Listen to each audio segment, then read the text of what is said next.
बिस्मिल्लाहिर्रहमानिर्रहीम। अल्हम्दुलिल्लाहि नहमदुहु व नस्तईनुहु व नस्तगफिरुह व नु'मिनु बिही व नतवक्कलु अलैहि।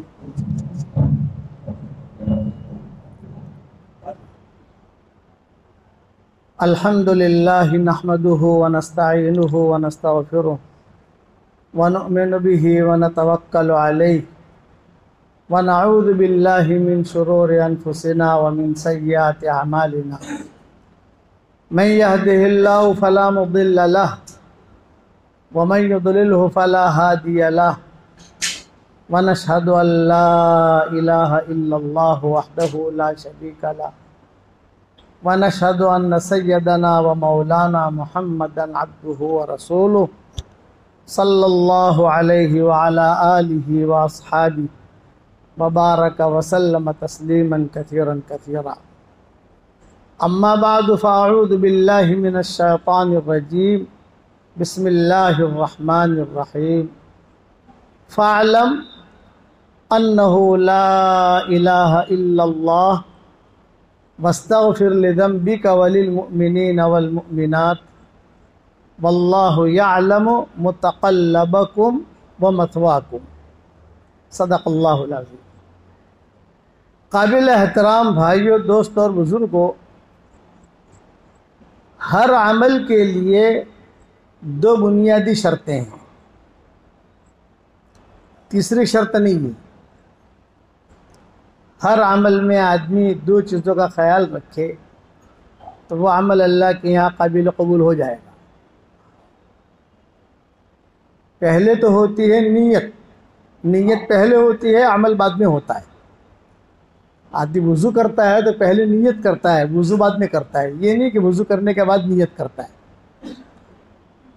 नमाज़ पढ़ता है तो पहले नीयत करता है, बाद में नमाज़ पढ़ता है। हज करता है तो पहले नीयत करता है, बाद में हज करता है। लब्बैक पढ़ता है तो पहले नीयत करता है।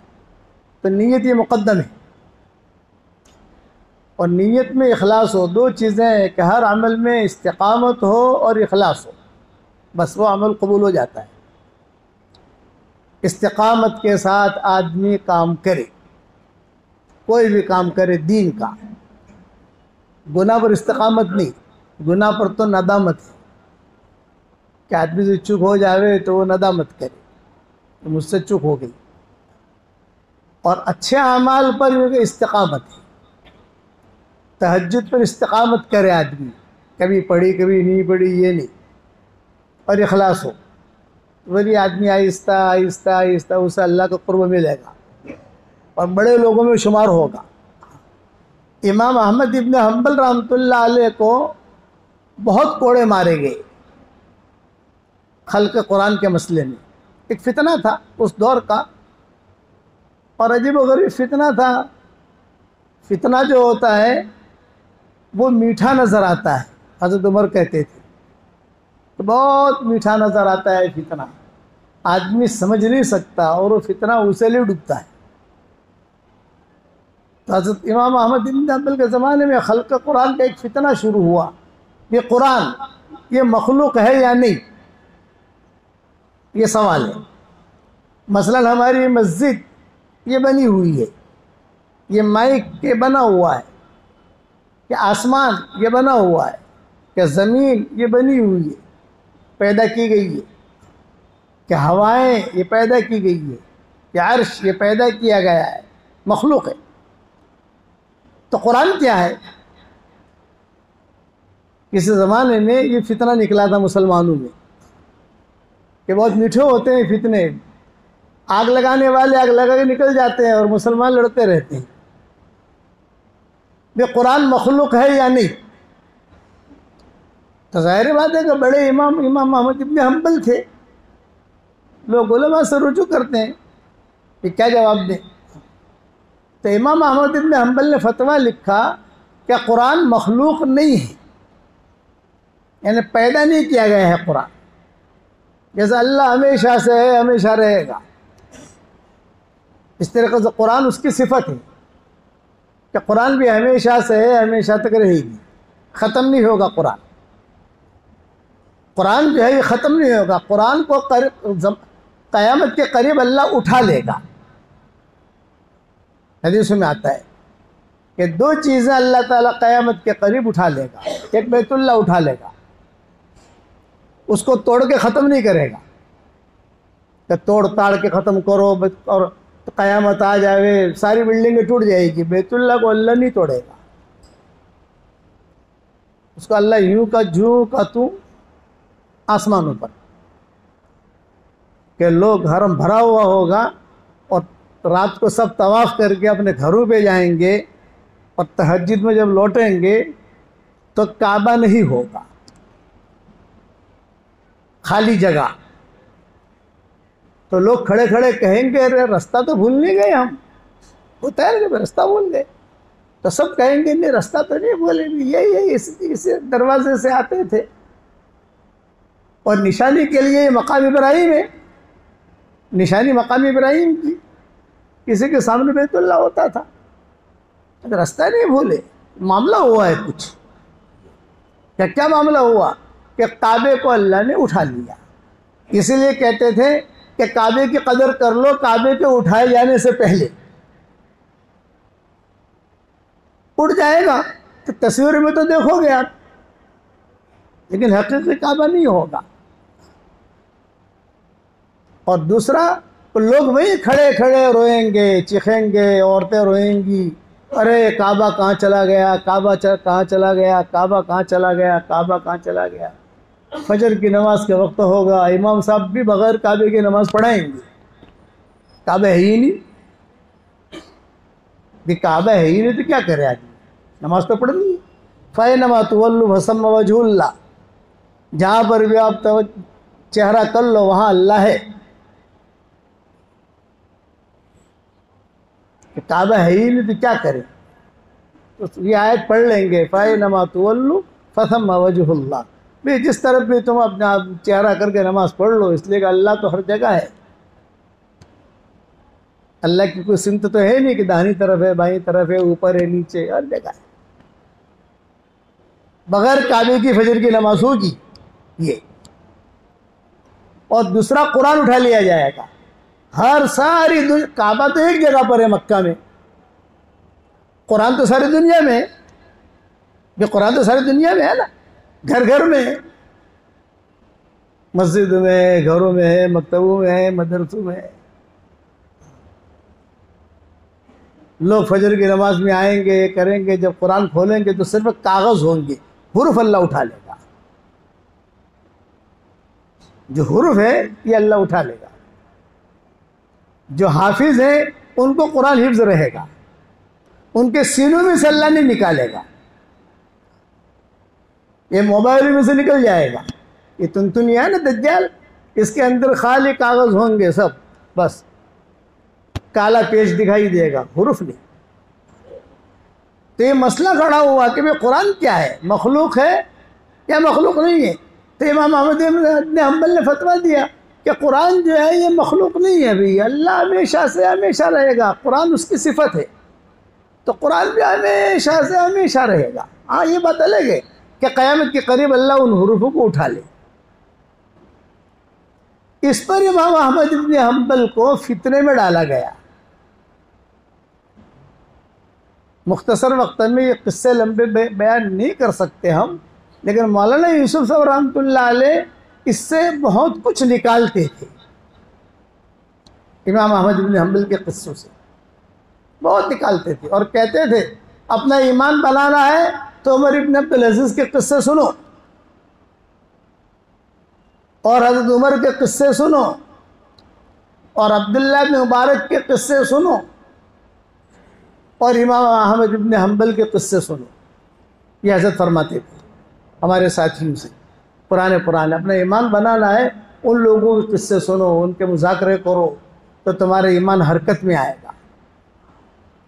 3 साल तक जेल में रखा है इमाम साहब को, सिर्फ वजह क्या कि वो कह रहे थे कि कुरान मखलूक नहीं है, और बादशाह कह रहा था कुरान मखलूक है। बादशाह के पास जो उलमा इस्सू थे ना, बुरे उलमा, हदीस शरीफ में आता है एक ज़माना आएगा कि आसमान के छत के नीचे बुरे उलमा बहुत वजूद में आएंगे, इमिटेशन माल, नकली, ये बहुत वजूद में आएंगे। और अब ये दौर शुरू हो गया है। खैरुल कुरून गया, हम शर्रुल कुरून में आ गए। जगह जगह पर आपको फितने नजर आएंगे कि खैरुल कुरून ये दौर गया। क़यामत के करीब जो है रिवायत में आता है गदले ज़माने आएंगे, गदले, एक एक दौर जाएगा नया फितना खड़ा करेगा। वो फितना उस दौर में खड़ा हुआ। इमाम साहब कहते थे मैं जमा हुआ था, बहुत मेरी पिटाई करते थे, ऐसे अंधेरी कोठरी में मुझे रखते थे इमाम साहब, जिन्होंने यानी बहुत बड़ी हदीस के 80,000 हदीसें लिखी इन्होंने, 80,000। और इमाम साहब कहते थे कि मैं कभी भी इकरार नहीं कर सकता कि कुरान मखलूक है, कुरान पैदा नहीं किया गया है। बादशाह कहता था कि आप इकरार कर लो, आपकी शादी भी करा देंगे, आपको बंगला भी दे देंगे, आपको ज़मीनें भी दे देंगे, आपकी मदद भी करेंगे, बस इतना फतवा दे दो कि कुरान पैदा किया गया है। इमाम साहब कहते थे कि ये नहीं होगा। राय टपकाने वाले नहीं थे, इखलास था। तो कहते थे ऐसे मुझे अंधेरे कोठरी में रखते थे कि मैं मेरे हाथ को भी नहीं देख सकता था। और रोज़ाना जो है सारे बगदाद वालों को जमा करते थे। एक टाइम पर सारे बगदाद के मर्द और औरतें मैदान में जमा होती थी और मुझे ले जाया जाता था और सबके सामने कोड़े मारे जाते थे। बादशाह बैठा रहता था, जल्लाद आता था, जल्लाद का नाम भी अहमद, कोड़े मारने वाले का, और मार खाने वाले का नाम भी अहमद, अहमद इब्न हम्बल। तो बादशाह कहता अहमद, ओ अहमद, अहमद से पूछ, सबके सामने। अहमद यानी जल्लाद को कहता था, अहमद, अहमद से पूछ। और इमाम साहब की तरफ मुतवज्जो होकर कहता अहमद जवाब दे अहमद को। बादशाह बैठा रहता था।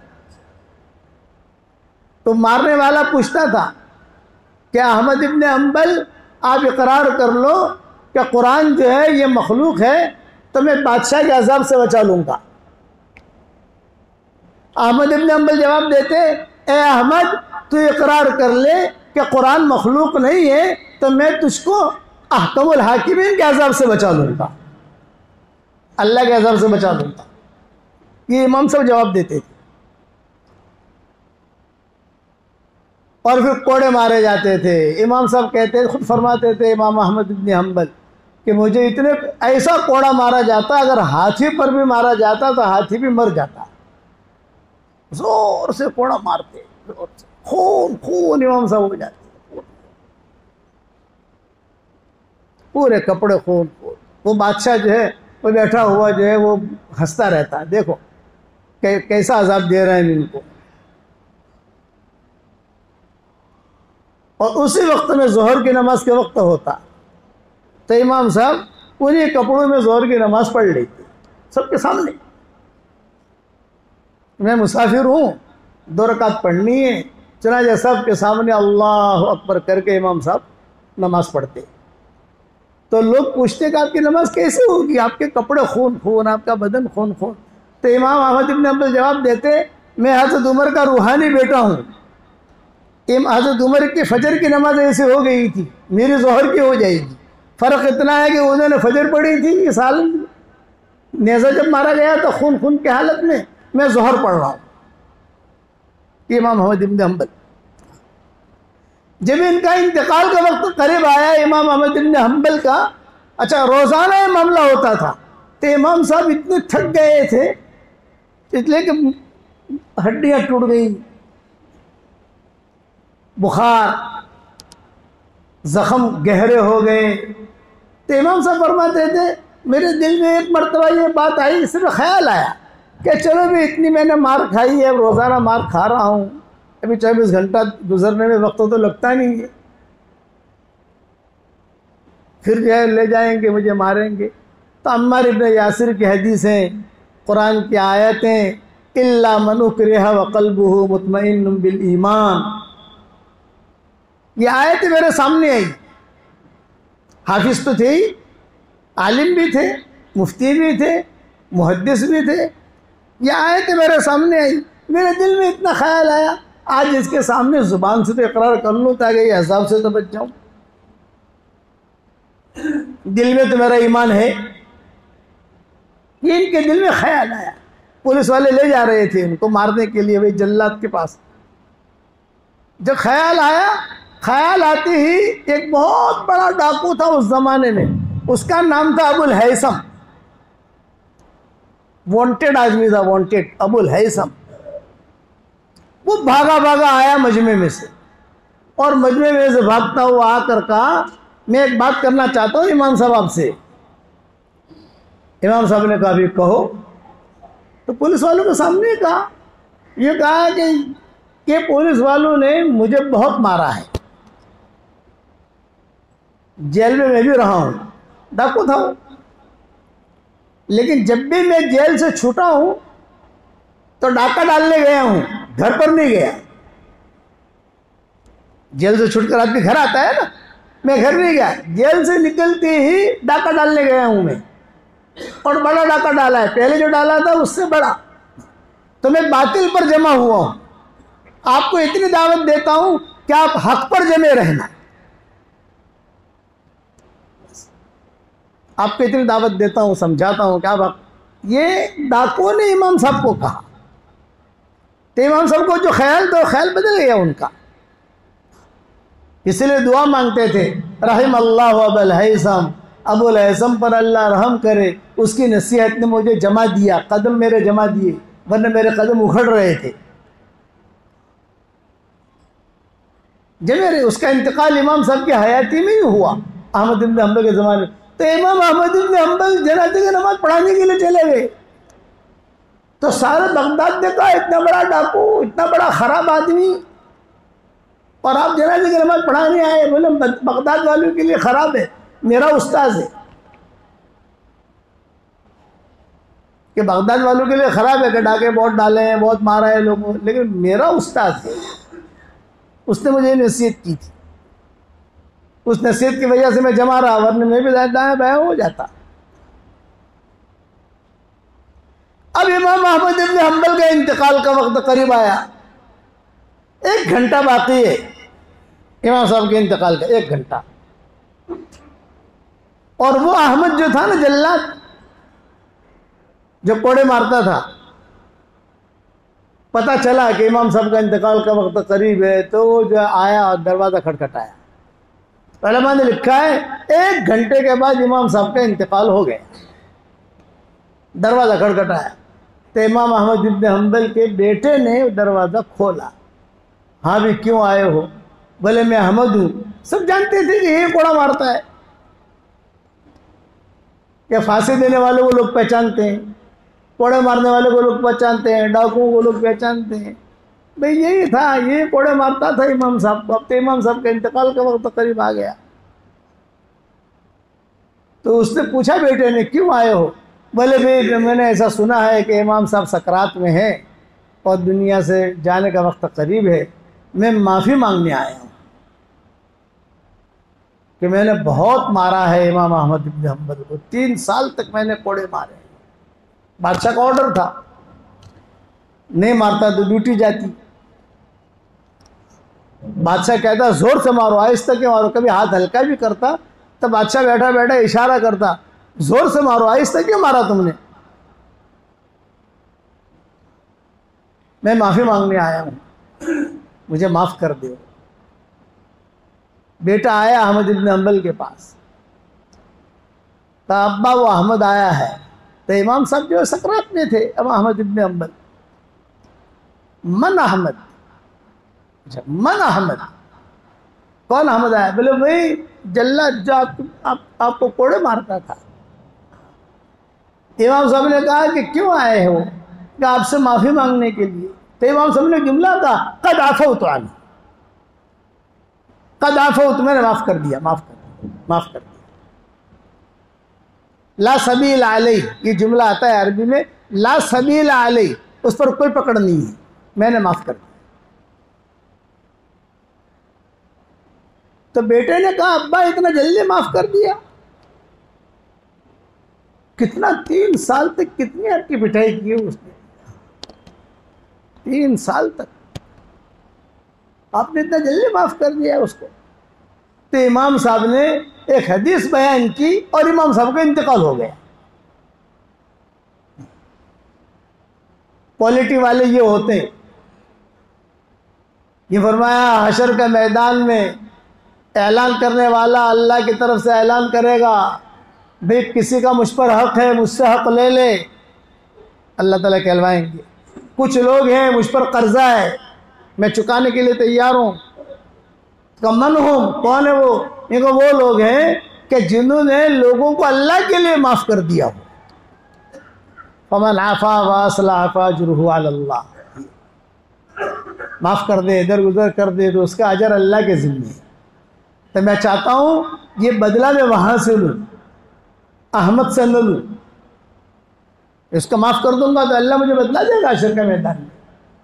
ये हदीस बयान की और इमाम अहमद इब्न हम्बल का इंतकाल हुआ। बस ये आखिरी इनकी बात थी अहमद इब्न हम्बल। पूरी ज़िंदगी खुलासा मरते मरते ये हदीस बयान की इमाम साहब ने।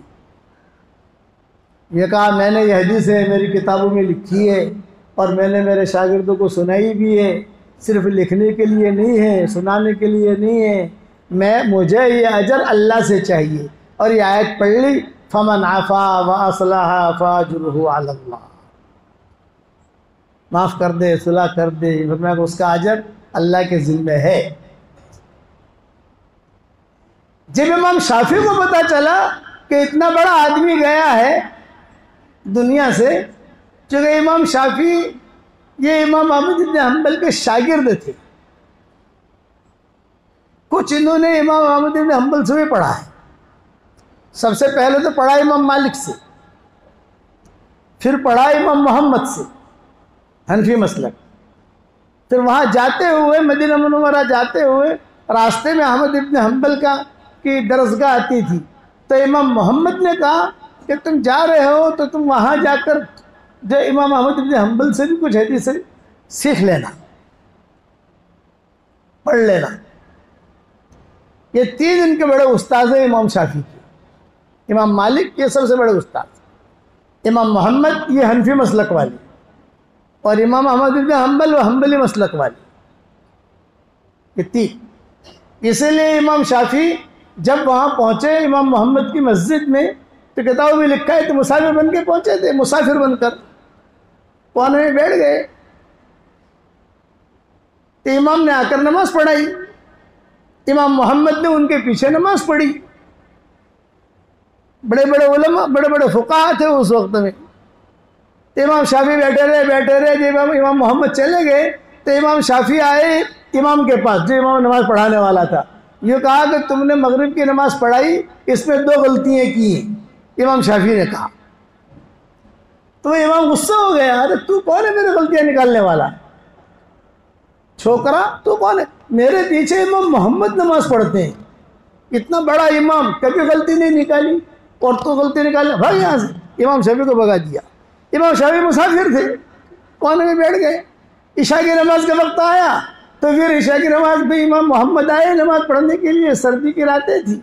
और फिर ये पढ़ा, जब इमाम मोहम्मद ने नमाज पढ़ी चले गए तो फिर इमाम शाफी फिर से आए इमाम साहब के पास। एक मगरिब में 2 गलतियाँ थी और इशा में 3 गलतियाँ हो गई आपकी। तो ये इमाम और गुस्सा हो गया, ये तू है कौन? इतने बड़े बड़े इमाम मेरे पीछे फुका नमाज पढ़ते तो गलती नहीं निकालते, भागा, याद दिख नहीं चाहिए। इमाम शाफी बैठे रहे।